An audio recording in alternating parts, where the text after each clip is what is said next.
Família, no dia do jogo do Vasco contra o Audax, eu li uma crítica direcionada para o Renato Gaúcho, que foi assim: ah lá, naquela parada técnica no segundo tempo, ah lá, basicamente assim, olha o cara, tá deixando o Thiago Mendes dar esporro no time, orientar o time, ele não fala nada, ele não age, né?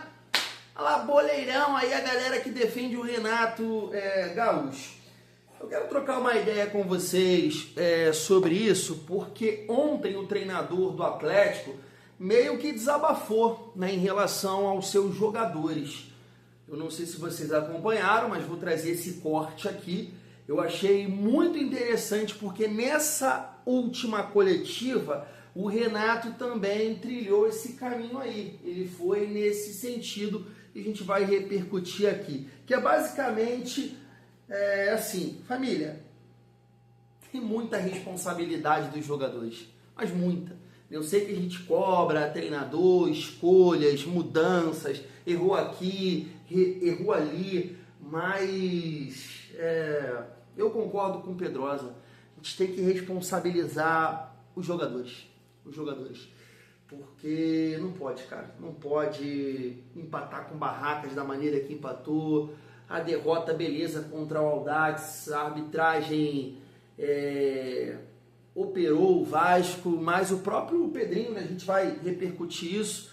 Eu estava assistindo um corte do canal Atenção Vascaínos falando que ele não cobrou como presidente, e sim como vascaíno, né, os jogadores. Então, vou falar sobre isso também.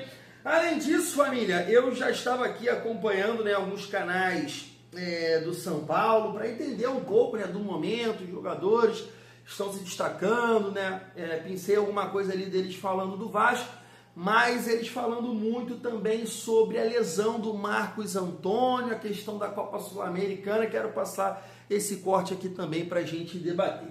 Então chega aí que tem resenha nessa sexta-feira, no momento que eu estou gravando esse vídeo, 2h13 da manhã. Bom dia, uma excelente sexta-feira, um dia abençoado para todos nós.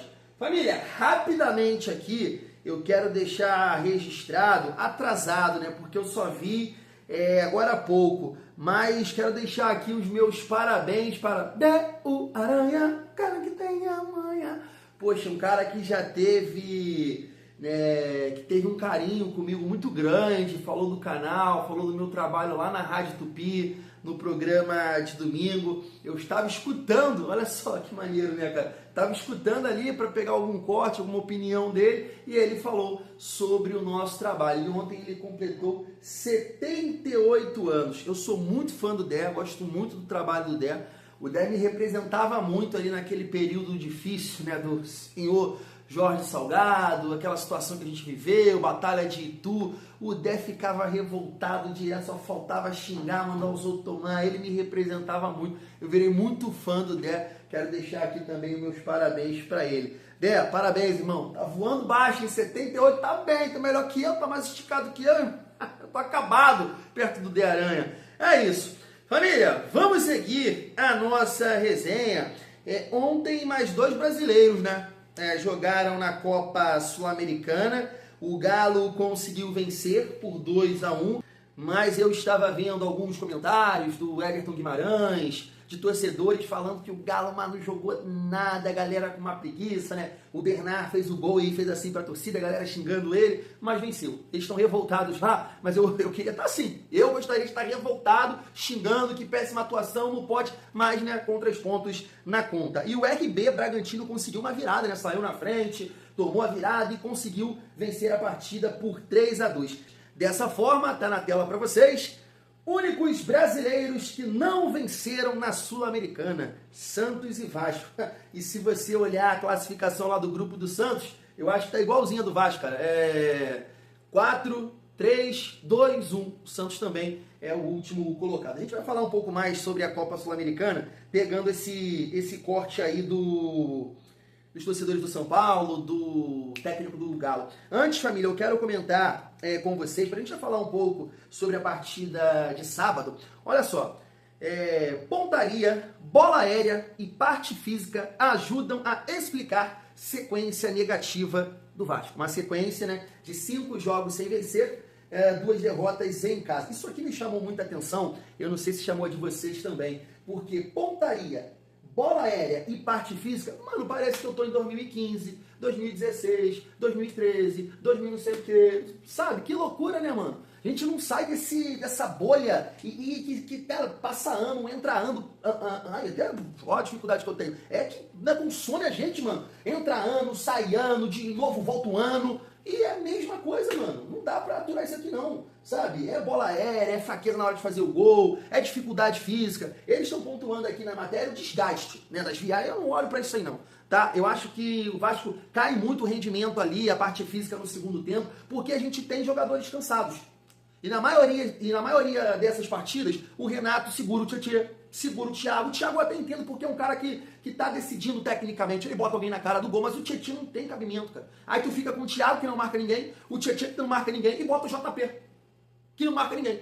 Entende? Então assim, vai ficar difícil. Então essa parte física aqui, por isso que eu passei aqui um tempo defendendo o Marino, pedindo ele, porque o Vasco precisa de jogadores de velocidade. Agora eu parei. Não é que eu desisti, eu acho que o Marino só depois da Copa, mano. Só depois da Copa, porque não dá. Não sei se o cara tá com essa vontade, não sei o que tá acontecendo. Mas, família, a gente precisa corrigir isso aí, né? Pra vencer o São Paulo. Tá na segunda colocação, me parece, né? Com 20 pontos. Mas é isso, Um outro dia eu comentei aqui com vocês que apareceu um corte pra mim numa outra rede social. Acho que foi do campeonato de 2015. 15. O Vasco jogando contra, só a coincidência, o Vasco jogando contra o São Paulo lá no Morumbi. O Vasco sai perdendo, vira a partida, não falei isso aqui pra vocês? Vira a partida, né? O São Paulo com um jogador a menos, o Vasco consegue a virada, toma um gol nos minutos finais. É a bolha. É a bolha que eu tô te falando, isso sempre acontece com a gente, pelo amor de Deus. Então assim, quando um torcedor comenta aqui, é uma realidade. A gente precisa realmente reformular o elenco do Vasco. Tem muitos jogadores que estão no Vasco desde 2023, que já contribuíram, que agora estão matando. A gente precisa reformular. Eu sei que não é fácil. Isso não é videogame, não é a Master Liga. Sou da antiga, não sei o que a galera fala agora. Não é a Master Liga, mas tem uma galera aí que já deu. Véio. A realidade é essa. A gente precisa realmente trazer jogadores com um perfil mais guerreiro, um perfil vencedor, porque tá difícil, família vascaína. Deixa eu passar esses cortes para vocês e aí a gente volta aqui para trocar uma ideia. Se liga só. E vamos falar do quanto custou caro colocar o time titular na Sul-Americana. O Marcos Antônio o Marcos Antônio saiu ontem do Morumbi mancando, e aí ele foi perguntado como ele estava e falou: não, já eu volto. Só que hoje fez exame, lesão no músculo retofemoral da coxa direita e é desfalque. Prazo de recuperação de 4 a 6 semanas, quase um mês e meio aí. E se tratando de São Paulo, deve ser pelo menos umas 8 semanas e não é, né, ninguém garante que ele vai voltar plenamente recuperado. Eu pelo menos não confio. Aí não, porque a gente faz o controle de carga, aí tira um jogador, parece que só tem profissional de ponta no São Paulo. A gente faz a carga, faz não sei o quê. Mas na verdade, gente, pra mim, muito claramente o que aconteceu. O São Paulo, no desespero de segurar o emprego, tanto do Rui Costa, do Rafinha, como do próprio Roger Machado, colocou o time titular ontem para jogar contra esse horroroso desse time do O'Higgins, dessa competição que não vale coisa nenhuma. Aí você coloca os titulares e perde um jogador. O Marcos Antônio já não tinha jogado contra o Boston River no primeiro jogo, que foi o time reserva, que eu falei para vocês que tinha que ser o time reserva. Tem que jogar com reserva essa competição. Não tem que jogar com titular essa competição que não vale nada. Não vale a pena desgastar jogador, viajar. Foca no Campeonato Brasileiro e na Copa do Brasil, caramba. Não vai focar em Sul-Americana. Mas no São Paulo é tudo errado, é tudo mal planejado. É capaz dos caras abrirem mão do Campeonato Brasileiro, que estão em segundo lugar na tabela, pra focar nessa porcaria dessa Sul-Americana, que é difícil pra caramba de ganhar. É mais difícil que a Copa do Brasil de ganhar, na minha opinião, porque tem um monte de clube brasileiro aí, e o São Paulo não consegue ganhar dos clubes brasileiros aqui. Então o meu medo é que foque mesmo na Sul-Americana. E aí abre mão do Campeonato Brasileiro, aí cai pelas tabelas no Brasileiro, não se classifica nem entre os 6 primeiros. Na Copa do Brasil também, se não focar, não classifica, e aí foca na Sul-Americana. Quando for eliminado lá pelas quartas, quando começar a pegar adversário mais difícil, aí perde o ano. E aí ontem, pra mim, o Marcos Antônio, a lesão do Marcos Antônio é culpa exclusivamente do desespero do São Paulo Futebol Clube em segurar o emprego do seu Roger Machado. Não só o desespero do Roger Machado, mas também o desespero de Rui Costa e o desespero do Rafinha, porque o deles também está na reta. O deles está na reta também, porque eles que demitiram o técnico invicto e líder do Campeonato Brasileiro para trazer o Roger Machado. essa moral aí pra gente escalar esse time contra o Vasco. Já vou colocar o Rafa aqui, porque é ele mesmo, né? E uma zaga titular agora, Alan Franco e Sabino? A questão, Big, é a necessidade de uma vitória contra o Vasco, né? É uma necessidade da vitória contra o Vasco, como era uma necessidade da vitória contra o O'Higgins pela derrota, né, sofrida contra a Vitória pelo Campeonato Brasileiro, né? E o Roger ele se livrou com uma vitória ali em cima do O'Higgins, mas o Campeonato Brasileiro tá aí o Vasco para a gente enfrentar no sábado. E se você pegar só o cenário de Campeonato Brasileiro, a gente perdeu para o Vitória e vai jogar com o Vasco. Então, a necessidade de vencer é a mesma. Então, meu amigo, força máxima e que se estourar mais gente aí, que se dane, mas eu garanto meu emprego para mais uma rodada, né? Não é assim que funciona. Mas, sei lá, será que é o jogo para esse menino entrar na fogueira, assim, contra o Vasco, fora de casa? E lá em São Januário, a gente São sabe Januário, como é pesado lá, hein, meu? Lá é complicado jogar. Cara, e vai ser um jogo tenso, porque o Vasco também vem de... O Vasco tá 5 jogos sem vencer, Renato Gaúcho pressionado. Pensa esse jogo, o nervosismo que vai ser pros dois, cara. Tanto pro Renato quanto pro Roger Machado. Tanto o Renato como o Roger com a goiaba na mão. Não, mas assim, pra você ver, o Renato Gaúcho, a postura diferente dos treinadores, né? Ele foi pra coletiva e falou, cara, o torcedor tem que estar ciente. Você quer o Vasco bem na Sul-Americana e disputando pra não cair no Brasileiro? Eu prefiro ficar na Série A do Brasileiro. O cara foi muito sincero também, cara, Renato Gaúcho. Hay que trabajar fuerte en la semana. Dejar de lado el egoísmo. Porque juego, porque no juego. Pero cuando jugás tenés que mostrar. Cuando jugás tenés que mostrar por qué jugás. Y si no jugás, cuando te toque tenés que mostrar por qué tenés que jugar. Si no es fácil, la culpa es del entrenador, la culpa es del club, la culpa es de mi compañero. Necesitamos más unión. Família, deixa eu começar sobre essa questão ali que o Barolo e os torcedores do São Paulo falaram sobre o Marcos Antônio, que se lesionou e, segundo eles, na visão deles, né, por ter jogado ali na terça-feira uma sequência de jogos, e ele tem um histórico de lesões, né, muscular, e aí acabou ficando fora dessa partida contra o Vasco, não somente contra o Vasco, né, umas 6 semanas que ele vai ficar de fora, como o Barolo muito bem disse aí. Mas o meu ponto é, família, não é uma questão, eu repito isso aqui com vocês, né? Ah, tá certo, você tá errado. Não, não é. Porque eu acho que qualquer estratégia, o Renato falou isso na coletiva, cara, vai depender do resultado. Se o Vasco vence o Barracas, se o Vasco empata com o Barracas, como empatou, o Vasco empatou, ganha do Audax 4 pontos com o time em reserva, opa, você entende? Opa, valeu. Agora a gente tá bem descansado para encarar o São Paulo. Mas o resultado manda.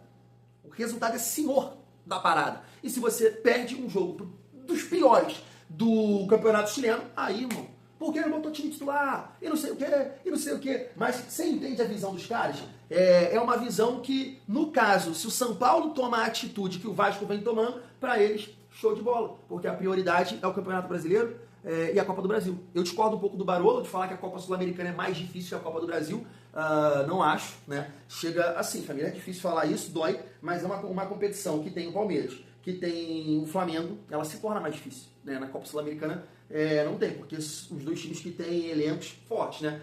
Opções, né? Jogadores, né, que entra um ali, né, mantém um nível, são Palmeiras e Flamengo. Então só por isso a Copa Sul-Americana não é mais difícil que a Copa do Brasil, na minha modesta opinião.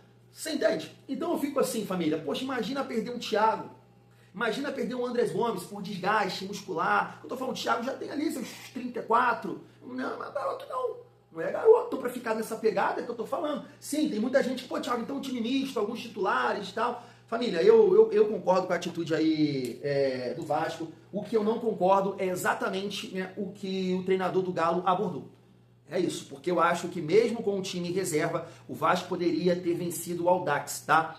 E aí eu já comentei isso com vocês, eu acho que passa assim por escolhas do Renato e claro por jogadores, né? Individualmente falando, uma atuação muito abaixo, Marino, Nuno, entre outros, tá? Entre outros jogadores. E aí esse é o ponto, né, que o treinador ali do Galo comentou, porque o Renato, eu falei com vocês, né, um cara que eu sigo aqui, ele logo foi criticar nessa postura do Renato, tá ali deixando o Thiago Mendes falar, cadê ele para orientar o time aí, o boleirão aí, ó, tá vendo aí? Cara, é aquilo, a gente pode trazer aqui vários exemplos. O Diniz o Diniz, tu tá vendo? Ele fofinho lá com a galera do Corinthians. Ele tá fofinho, ele tá fofinho. Ele só, coragem, né? Ele xinga pro mundo, pro universo. Ele não xinga direcionado que ele tá fazendo no Vasco. De repente é uma questão de entrosamento, não é a palavra, caraca, às vezes não é afinidade, é convivência, né? É intimidade, né? Ainda tá ali, chegou agora com os jogadores do Corinthians, mas tá fofinho. E aí no Vasco, dava esporro. Nesse jogo contra o Mirassol, ele comeu os outros no esporro e não orientou o time. Então quando tu, né, gosta de um cara e tem ranço do outro, é complicado. Você entende? Quando o Mirassol ele ficou xingando, não orientou nada. Aí o Renato lá, eu não tô defendendo ninguém não, aí o Renato ficou lá e ele falou, faz a falta, que não orientou de fato o time, não falou nada. Né? Tem o corte aí da Cazé TV. Mas entende? E agora também um outro debate que eu vi uma galera levantando. Né? Até o Dieguinho, um amigo botou um corte do Dieguinho lá, falando que essa postura do Renato tá incomodando, né? De falar de 45 pontos, que isso tá apequenando o Vasco. Cara, o que me incomoda é não ganhar. O discurso não me incomoda, sinceramente. Agora, ficar 5 jogos sem ganhar, porque não adianta nada ter um discurso forte, firme, viril. Não adianta, pô. O Diniz tinha esse discurso. O Vasco é isso, o Vasco precisa daquilo, não sei o quê. Ele não ficava batendo nessa questão dos 45. E adiantou o quê? O Vasco teve uma sequência aí contra times da Série A, sei lá, 12, 13 jogos, perdeu 11. Pô. Então o discurso não me incomoda. O discurso é realista, infelizmente. Isso me machuca, te machuca lá ele. Mas a gente sabe que ficar na parte de baixo da tabela, nas rodadas finais do Campeonato Brasileiro, tem um peso para o nosso time, para o nosso grupo de jogadores que está representando o Vasco. É diferente para outros clubes. Então o Renato está com um discurso que sim me incomoda, é triste, eu não quero viver essa realidade, eu quero escutar uma outra parada, né? Eu quero estar ali brigando na parte de cima. Mas o que ele está falando não é nenhuma loucura. Não é. Inclusive ele fala, a gente tem que aqui caminhar, acertar, reforçar pra gente olhar pra parte de cima. Então o discurso, sinceramente, eu fico chateado, é claro, mas o que mais me incomoda é os resultados. Eu quero vencer, eu quero ganhar. Porque se você ganhar, tu botar 3 pontos na conta direto, o discurso tu vai esquecer o discurso. Eu tô falando uma mentira?